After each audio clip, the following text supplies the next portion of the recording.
हरे कृष्णा। सभी का स्वागत है। भगवत गीता का सुंदर पाठ चल रहा है। श्री कृष्ण हमें दिव्य ज्ञान दे रहे हैं।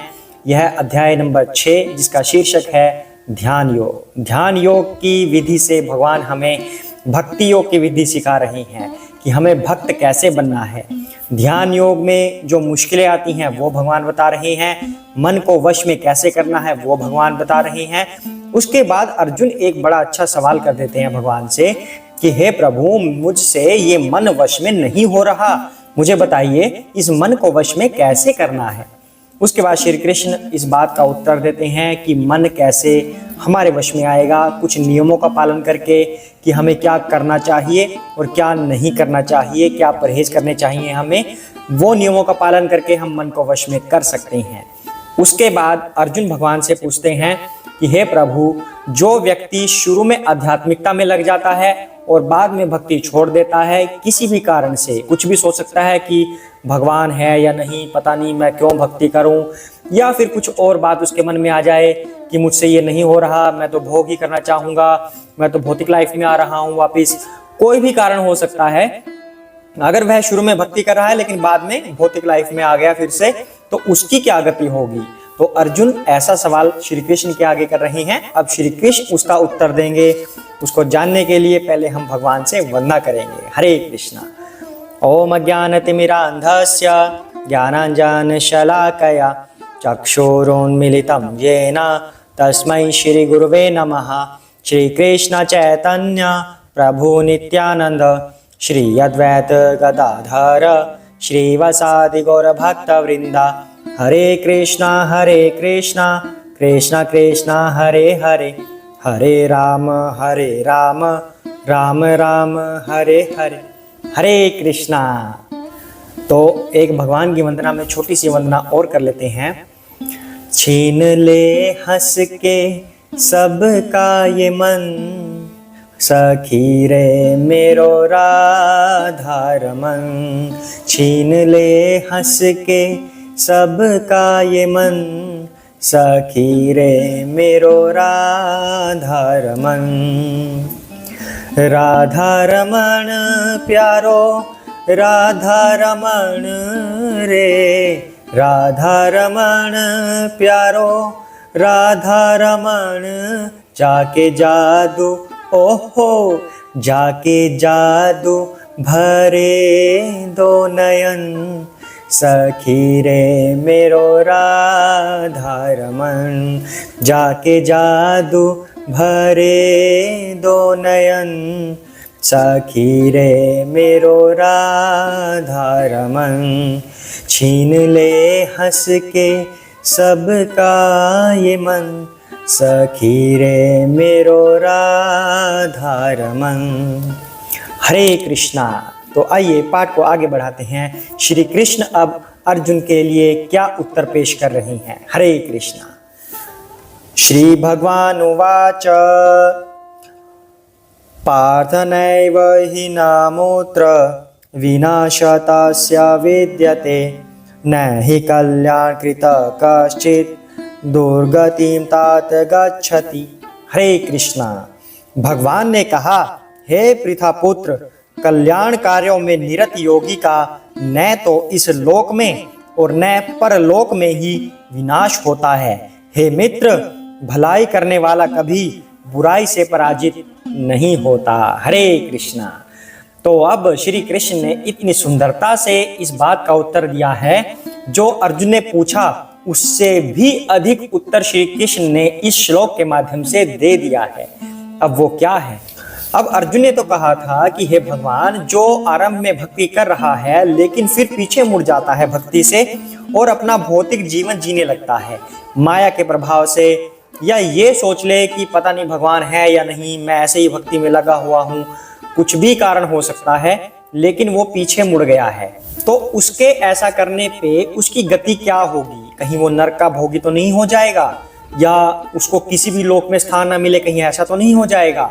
तो ऐसा अर्जुन पूछ रहे थे। तो भगवान ने यहाँ पर कहा है कि हे पृथा पुत्र, कल्याण कार्यों में जो व्यक्ति लग जाता है, निरत योगी होता है, उसकी न इस लोक में न किसी दूसरे लोक में गति खराब होती है। मतलब उसका किसी भी लोक में विनाश नहीं होता, ऐसा भगवान क्यों कह रहे हैं? मान लीजिए कृष्ण है ही नहीं, अब ये समझ लीजिए कि कृष्ण नहीं है और हम पूरा जीवन बड़े अच्छे से व्यतीत करते हैं, सात्विक जीवन व्यतीत करते हैं, तो बाद में हमें पता चलेगा कि कृष्ण नहीं है, ठीक है, नहीं है, तो फिर क्या होगा? क्या हमें उस चीज का दुख होगा कि हमने सात्विक जीवन क्यों जिया? नहीं, हमें बल्कि खुशी ही होगी कि ठीक है, कृष्ण नहीं थे तो हमने फिर भी जप किया, नहीं है कृष्ण, लेकिन हमने अच्छा जीवन जिया, हमने सात्विक जीवन जिया, किसी को दुखी नहीं किया, हमेशा खुश रहे, दूसरों को खुश किया, अच्छा जीवन जिया, तो कोई दुख आपको नहीं आएगा, खुश ही रहेंगे आप। लेकिन अगर आप अब पाप और पुण्य को भूल गए, सब गलत कार्यों में लग गए, गलत कार्य किया पूरा जीवन, मरने के बाद आपको पता चले कि ये क्या है, कृष्ण तो हैं, हमने तो बड़ी गड़बड़ कर दी, कृष्ण हैं, तब क्या होगा? आप तब सोचिए। तब जब आपको पता चलेगा तब आपके सामने यमराज होंगे, कृष्ण नहीं होंगे। फिर अगर पूरा जीवन आप पाप करते गए ये सोच के कि कृष्ण नहीं है और बाद में पता चला कि कृष्ण है, तब तो फंस गए, फिर तो यमराज के कोड़े बरसेंगे या नरक में भेजेंगे या कुछ और करेंगे। तो इसका मतलब ये है कि अगर ये वैसे श्लोक नास्तिक लोगों के लिए है, अर्जुन ने ये सवाल नास्तिक लोगों के लिए ही पूछा है, जो लोग भगवान पे विश्वास नहीं करते कि कोई भगवान नहीं है, व्यर्थ ही अपना जीवन क्यों बर्बाद कर रहे हो, क्या रखा है पूजा पाठ में, सब कुछ खाओ, कोई जरूरत नहीं है कुछ छोड़ने की, सब खाओ, मांस मदिरा सब पियो। तो ऐसे व्यक्ति के लिए भगवान ने ये श्लोक बोला है कि बाद में अगर आपको पता चला कि कृष्ण है और जो बातें वो कहते थे सारी सत्य हैं, तब आपके साथ क्या होगा ये सोच के देखिए। और ऐसा होगा, वास्तव में होगा, क्योंकि कृष्ण है। और अगर आपको बाद में पता चले कि कृष्ण नहीं है और पूरा जीवन आपने अच्छा व्यतीत किया है, तब आपको कोई दुख नहीं होगा बल्कि सुख ही होगा। तो अगर आप नास्तिक हैं तब भी किस रास्ते पर चलना सही है, आप यही सोच लीजिए, किसमें बेनिफिट है? सात्विक जीवन में ही बेनिफिट है, चाहे कृष्ण हो या ना हो, आप कुछ भी माने, सात्विक जीवन जीने में ही हमारी भलाई है। तो ये बात तो नास्तिक लोगों के लिए हो गई। तो हमें हमेशा भगवान की भक्ति में रहना चाहिए, ये हमें अल्टीमेट खुशी ही प्रदान करेगा, चाहे इस जीवन में या इस जीवन के बाद हमें खुशी ही मिलने वाली है। ये भगवान कह रहे हैं कि भलाई करने वाला कभी बुराई से पराजित नहीं होगा, हमेशा अच्छे कार्य करते जाएं, कभी भी आप पराजित नहीं होंगे। हरे कृष्णा। तो इसमें एक बात और आती है कि अगर नास्तिक व्यक्ति ये सोचता है कि कृष्ण नहीं है, तब तो इसका मतलब यमराज भी नहीं है, हो गया ना। कि कृष्ण, अगर भगवान की आप प्रेजेंस को नहीं मानते, फिर तो कोई दूसरी शक्ति भी नहीं है, अगर पॉजिटिव शक्ति नहीं है तो नेगेटिव भी नहीं है, यमराज जी नहीं है तो शनिदेव भी नहीं है, तो फिर आपको कष्ट कौन दे रहा है ये सोचिए। जो आपके जीवन में कष्ट आते हैं तो फिर वो कहाँ से आ रहे हैं? अगर शनिदेव भी नहीं है तो मतलब कोई अदृश्य शक्ति है ही नहीं, तो फिर आप भूत प्रेतों से क्यों डरते हैं? वो भी नहीं है। तो इसका मतलब कोई भी ऐसी शक्ति नहीं है जो हमें नहीं दिख रही। जो मोबाइल फोन आप यूज कर रहे हैं, क्या उसकी रेज आप देख पाते हैं? तो फिर उसको आप कैसे मान सकते हैं कि फोन मिल गया, रेज आ रही हैं? वो भी अदृश्य है। तो इसलिए हर शक्ति प्रेजेंट है, जिसका हमें नाम पता है, उसका नाम तभी आया है जब वो शक्ति कहीं ना कहीं एग्जिस्ट करती है। भगवान विद्यमान है, वही हमारी पल पल पर सहायता करते हैं, हर जगह भगवान हमारे साथ रहते हैं, हमारे अच्छे और बुरे कार्य दोनों को भगवान देखते हैं। इसे मानकर चलना आवश्यक ही नहीं बल्कि हमारी भलाई में भी है। तो नास्तिक लोग भी कम से कम सात्विक रास्ते पर चलें, चाहे भगवान को माने या ना माने, तब उनको बाद में पछताना नहीं पड़ेगा, ऐसा भगवान यहाँ पर कह रही हैं। हरे कृष्णा। आगे भगवान क्या उत्तर देते हैं, नेक्स्ट श्लोक पढ़ते हैं। प्राप्य पुण्य कृताम लोकान उषित्वा शाश्वती ही समः शोचिनाम श्रीमताम गेहे योग भ्रष्टः विजायते। हरे कृष्णा। असफल योगी पवित्र आत्माओं के लोकों में अनेक वर्षों तक भोग करने के बाद या तो सदाचारी पुरुषों के परिवार में या धनवानों के कुल में जन्म लेता है। हरे कृष्णा। अब भगवान ने यहाँ पर असफल योगी के बारे में बता दिया कि जो व्यक्ति पहले भक्ति की तरफ बढ़ रहा था, अब उसने वापिस रास्ता ले लिया है, तो उसके बारे में दो चीजें भगवान बता रहे हैं कि क्या क्या उसके जीवन में आगे इस जन्म के बाद घटित होगा। क्या घटित होगा? एक तो बताया है कि वह व्यक्ति जो असफल हो गया है अपने योग में, यानी कि भक्ति में, भगवान ध्यान योग के माध्यम से भक्ति सिखा रहे हैं हमें। योगी कह लीजिए ध्यान योग का, या फिर भक्त कह लीजिए भक्ति योग का। अगर भक्त अपने भक्ति में असफल हो गया तब भी वह अनेक वर्ष तक अच्छे लोकों में भोग करने के बाद फिर धरती पर आएगा और उसको दो तरह के परिवार मिल सकते हैं।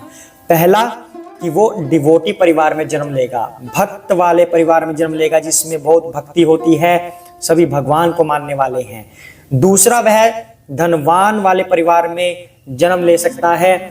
अब दोनों में जन्म लेने का कारण क्या है? जो व्यक्ति ने अपनी मान लो 70-75% भक्ति की थी, उसको भगवान फिर से मौका देते हैं कि वो भक्त परिवार में जन्म ले, ताकि वह अपनी जो 25% उसका बच गया था भक्ति वाला, उसको ऐसा माहौल मिल सके कि वो 25% अपनी भक्ति पूरी कर ले, ताकि वह 100% होकर हमेशा के लिए भगवत धाम चला जाए और उसके ये सभी लोगों वाले संकट खत्म हो जाएं। दूसरा, धनवान परिवार में जन्म कौन लेगा? जिसने थोड़ी सी भक्ति की थी, 10%, 20%, 30%, इतनी भक्ति की थी, फिर वापस मुड़ गया था, उसको भगवान उसका फल देते हैं, उसको धनी परिवार में जन्म दे देते हैं, ताकि उसको किसी प्रकार की समस्या ना रहे, उसका जीवन गरीबी में ना जाए। तो अब जो लोग ये बात कहते हैं कि जितना हम भगवान की पूजा करते हैं उतना ही गरीब होते जाते हैं, भगवान अपने भक्तों को कभी धन नहीं देते, हमेशा ऐसे बोला जाता है ना आम जीवन में कि जो जितनी पूजा पाठ करता है उतना ही दुखी रहता है। लेकिन भगवान तो इस श्लोक के माध्यम से कह रहे हैं कि अगर कोई थोड़ी सी भक्ति भी कर ले 10-20%, तो अगले जन्म में वह कम से कम धनी परिवार में तो जन्म अवश्य लेगा, ताकि उसको कोई भी भौतिक कष्ट ना आए। आगे इंसान के ऊपर डिपेंड है कि वह अपने इस धन का प्रयोग अच्छे कार्यों के लिए करता है या बुरे के लिए करता है। अगर अच्छे कार्यों के लिए करेगा तो नेक्स्ट बर्थ उसको या तो मिलेगा ही नहीं, वो हमेशा के लिए भगवत धाम चला जाएगा।